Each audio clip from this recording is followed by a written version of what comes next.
like how screen time gets kind of all treated like it's the same thing, but like watching a science kid with your video. Nothing like watching a science kid with your video. That is just like. Is that what I said? You fucker. A science kid with your video.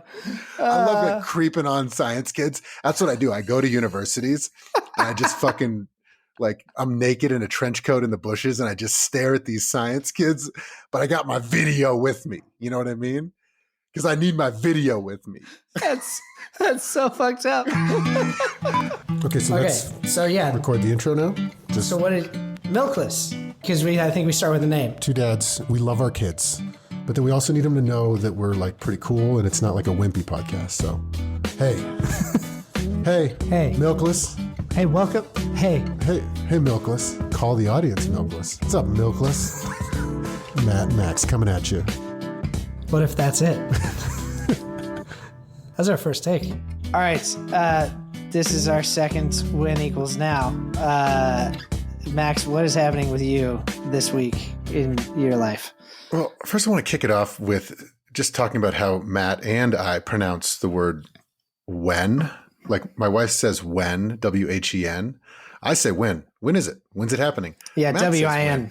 Yeah. That's an accent. Even though Matt's from Texas and I'm from Maine. Some people say when. People made fun of me in college because I was like, you write with a pen. And they were like, say that. You write with a pen. And they were like, it's a pen. And I was like, I can't even say that without sounding so soft. It's a pen. Like a pig pen. You would say pen. Pig pen. No, it's the same. Oh, same word. Okay. Yeah. Well, all right. So here's the when equals. Sometimes I do when. Sometimes I do when. You know, people rub off. Mix it up, baby. When. So when equals now for me. This isn't actually an issue. It's just something that I just thought of that we did this morning, and I did it yesterday morning. So I'm on a little jag. This is almost like a hot take content thing. But we talked about on a previous episode how I like doing this thing called talking with my sons. And you do talking. My daughter, where we do talking at bedtime. We just talk about something. Well, we started getting into some more sciencey topics recently, and they're always like, "Can I look at the phone?" I got no qualms with whipping out a YouTube phone any day of the week, but just not at bedtime where they're literally about to like let me leave. Like, okay, good night, but can I look at that white blood cell eating a bacteria? Yeah. I'm like, tomorrow. Let me shine a light in your face, kid. Go to sleep. They're like, you won't remember. I'm like, let me set an alarm. So I've been setting an alarm after talking and pulling up a science video. So this morning we watched a white blood cell chasing a bacteria. And because we talk about it all the time, they're always like, you know, especially with fucking COVID that they grew up through. Yeah. They know all about these white blood cells. And then you see these kids' books, which are amazingly informational, but they're like cartoons of white blood cells with a fucking sword and a knight's helmet. And it's like, okay, cool. But what's next? You know, like they've graduated from that and they actually think like, so do they have feelings, the white blood cells? I'm like, no. Like, are they alive? I'm like, well, they're living cells, but they themselves. And so eventually I was like, we gotta just look at this thing. So I set an alarm. We watched a white blood cell doing that. In addition, for like we talk a lot about evolution and like how we used to be monkeys. 2 nights ago, one of my sons asked, so wait a minute. If you keep going back and then the first mammal was something like a mouse, which they know. And then before that, it was like a fish. And then before that, what's before that? We keep going back. And this is now with both sons at separate bedtimes. They both arrived at this individually in the last 2 weeks. And then eventually I'm like, let's watch it tomorrow morning. And there's amazing videos on YouTube. If you just Google like progression of a single celled, like the first genesis of life progressing to human. It's like a 3-minute video and it just shows that progression. Just gives them something to anchor their thoughts to. Because I realize a lot of times we're doing really cool talking in the car or at bedtime about really cool concepts, lava and this. And a lot of times schools will show nice pictographs or. Oh, but they won't get nichey like you can get. You know what I mean? We watched a lot of shit on black holes. I got my daughter into black holes. It's cool what they will actually get fired up about. And you're right, the like 3 to 5 minute YouTube science world is really That's good territory. Really man. good. It's a good place to really be good. with your kid. Yeah. Yeah. So anyway, I like that. If you have any cool stuff, like I think it'd be cool to share, but we can keep this one relatively short. But like I have so many other little ones like well, that. now that you've got them sold on the evolution propaganda, aren't you going to teach the controversy, Max? Well, you show both sides. Look, just teach the controversy. That's the code in Texas, down where we call them pins and say, when are you going to teach them the controversy, Max? When are you going to teach them the controversy? Oh my God. Sorry. But now that they have the foundation for, and that was not an edit. I just changed the subject away from that. Am I making you uncomfortable, Max? No, it's good. It's good. I'll take on that challenge any day of the week. If anyone wants to go there, but like, be just at Milk This Podcast on Instagram and TikTok. No, I feel like I feel pretty confident on that one. All right, go ahead. But just like now they're starting to, even in the last 2 days, they're talking about, wait a minute. So dolphins and whales, mammals. And then we got into all that and I don't know if a lot of people know this. I kind of did, but then you kind of don't. You know that their ancestors were like on land, like mice and stuff. It's wild that fish made it out of onto land. And then went back. And then went back in, kind of like a further progression of a seal. Not really, but you can imagine a seal. You can see how that could have been like a canine or a dog. And then it just keeps going. And then the flippers, the feet just that's why whales have like leg bones in their bodies. Fuck. It is just wild. You know, I had a good friend that made a movie about whale language. I think it's on Apple, actually. It's called Fathom, and it's dope. It's like their language, they're such an older species than we are. Their language is so old, and it's like really sophisticated, and we don't totally understand it. Also, blue whales are the biggest creature ever. They're bigger than any of the dinosaurs were. Dude, this is like really, we're just going to start nerding out now, but this has been one of my favorite things with my oldest daughter. It's just fucking nerding out on science. And we go hard on animals, but we go to space too. It's so fun. On the whales thing, like if you heard about, there was, I think, a Radio Lab about this or something, that humpback whales will protect seals and other whales, minke whales, from orcas. They fucking hate orcas. Humpback whales, if they hear that orcas are like getting excited, they will just go straight to the orcas and start like trying to kill them. It's crazy. They're like the police of the world. But like, so here's the thing. So orcas like have trends. Like there was a trend among orcas for a while to wear a dead seal across their nose.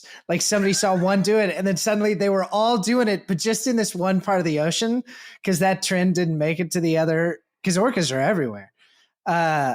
Anyways, whale culture, super I can dope. bring this back. So this reminds me of a talking with one of the kids. So the reason I think this is so important is it reminds me of that episode we did on planning. And not making sure your child doesn't turn into Elizabeth Holmes, whatever episode that was. Sorry, Elizabeth Holmes. 6 or something. But so what you argued in that one that like, Max, you don't need to stress about it because you turned out great. And I'm not saying that the kids won't turn out great, but like there is something that like I kind of wish I knew about, animal language, and that I could have dedicated my life to trying to communicate with whales. Like how many scientists do you think right now are trying to decode whale language? Probably under 100, probably less than 20 in the world. And it's like, we got bigger problems in the world, to be honest, but like also what could unite humanity more than like communicating with an alien species? Or why does it have to be alien, a species on Earth? So, or like that dude in 3 Body Problem that dedicates his whole life to saving that one species of bird. Yeah, exactly. And it's like, that's the type of stuff. Like we the other night we went into paleontology and archaeology, and then that ended up taking us to carbon dating. How do they know it's that old? And then I only loosely knew how carbon dating worked. Had to look that up the next day. Yeah. So just like these are these little things, and just like fairy tales where we teach our kids about nursery rhymes, if they know about the basis of all science, something may pique their interest. And like, oh, what's DNA? You know, my son thought DNA was a big helix inside your belly, because a cartoon showed like inside someone's belly, and it was a massive helix like the size of an actual step ladder. And he's like, so how does that get replicated? Something that big inside your body. The questions they ask are so bomb. Yeah, you know, it's funny. I do think of it as like stuff that I do on purpose, like getting interested in that kind of stuff with my daughter. But I think it's less about, oh, what if she decides she wants to be a physicist? I think it's more about like, I want her to be curious about the way the world actually works, and to be scientific about thinking about the way the world actually works. And I want her to like understand some of how nature works in a way that hopefully makes her care about the planet. Like I do actually, I think of that as a pretty big value. And so, yeah, it's funny. I know what you mean. And I think that you do a good job of really thoughtfully exposing your kids to a lot of things. But mine is less about making sure that they can be a physicist. That's like an unbudgeted upside for it. I think it really kind of comes from a place of like, you and I, semi-nerdy at times, also very sporty at other times. But when we are, you know, when you're sporty is the way that a nerd describes an athletic person. He's very sporty. He's quite sporty. Yeah, it's true. So when you like find an incredible documentary, or like when I heard that podcast about the humpback whales protecting seals, or like when you see the video of Coco the gorilla, like showing that to our kids, like Coco the gorilla, you know Coco? Yeah. Like can sign like 1,000 words or something. Dude, we watched Coco. We watched yeah, totally. I know exactly what you're talking about. Yeah. Like that is magical for me. I could just like go down a rabbit hole. I'm on Wikipedia. I'm consuming every video ever made of this gorilla. I'm looking into other primates that can communicate. And I can just go on a jag for an hour or two. Yeah. Just thirsty for figuring that shit out. That's what I'm trying to show the kids. But the unbudgeted upside is maybe that's like a passion that they would never have unlocked because they're watching cartoons. Not that there's anything wrong with cartoons. Our kids watch an infinite number of cartoons. So not virtue signaling here. Just saying.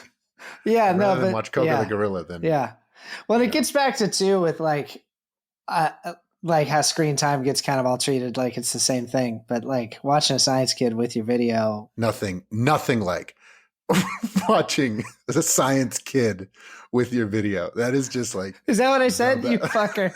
A science kid with your video. I love it, creeping on science kids. That's what I do. I go to universities and I just fucking like, I'm naked in a trench coat in the bushes and I just stare at these science kids, but I got my video with me. You know what I mean? Because I need my video with me. That's so fucked up.